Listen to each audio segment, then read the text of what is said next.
Je suis Fridolin Vemessa, secrétaire général du syndicat de l'éducation nationale, Sénat du Gabon. Je suis par ailleurs représentant de la zone 4 au bureau régional. Il faut dire que la zone 4 compte 7 pays, le Rwanda, le Burundi, la RCA, le Congo, la RDC, le Gabon et le Cameroun. Dans ces pays-là, la Covid-19 a eu un impact très remarqué du fait de la fermeture de tous les établissements scolaires et le renvoi des enfants à la maison. Les enseignants de ces zones-là se sont vus mis en congé forcé, je peux dire technique, et ont perdu pour la plupart leur emploi.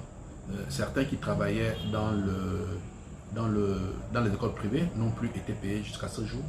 Et nous avons enregistré des cas de maladie, des cas de stress, et les décès, nous avons enregistré dans nos pays beaucoup de décès d'enseignants dus à la Covid et à la précarité, parce que le stress ayant gagné nos collègues. Bon, les syndicats ne sont pas restés sans rien faire. Nous avons voulu, à travers différentes actions, nous avons voulu rester très proches de nos collègues à partir de nos différentes plateformes, WhatsApp et autres que nous avons créées. Nous avons maintenu le lien avec nos collègues de l'intérieur. Nous avons également mené des campagnes de sensibilisation à l'endroit des enseignants et des élèves dans l'établissement qui ont ouvert partiellement pour permettre aux enseignants, aux élèves de passer les examens. Nous avons également soutenu les enseignants à travers les cours à distance que nos pays ont adoptés. Nous avons également mené des plaidoyers envers le gouvernement afin que des mesures soient prises pour garantir l'emploi de nos collègues, l'emploi des enseignants, également permettre à ce que leurs revenus ne soient pas hypothéqués et de permettre à ce que les promoteurs d'établissements privés continuent à payer nos collègues qui travaillaient dans ce secteur-là.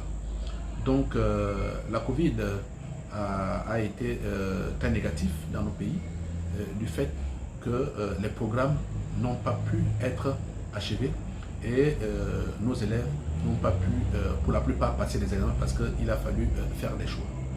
Le plaidoyer que nous faisons envers nos gouvernements, c'est qu'ils investissent dans l'école publique, qu'ils construisent suffisamment de structures afin de permettre à ce que tous les élèves puissent regagner leurs écoles, leurs établissements en toute sécurité, je voulais dire, dans le respect strict des mesures barrières édictées par l'OMS, à savoir le lavage des mains, le port des masques et la distanciation physique. Donc, et nous avons espoir que les éducateurs et les enseignants vont sortir tête haute de cette pandémie parce que nous ne devons pas être des victimes ni de la Covid, ni de nos États qui doivent opérer les choix. Donc nous pensons que la lutte continue et nous continuerons toujours à faire en sorte à mettre de la pression pour que nos États puissent prendre leurs responsabilités et permettre à ce que l'école ne puisse pas s'arrêter.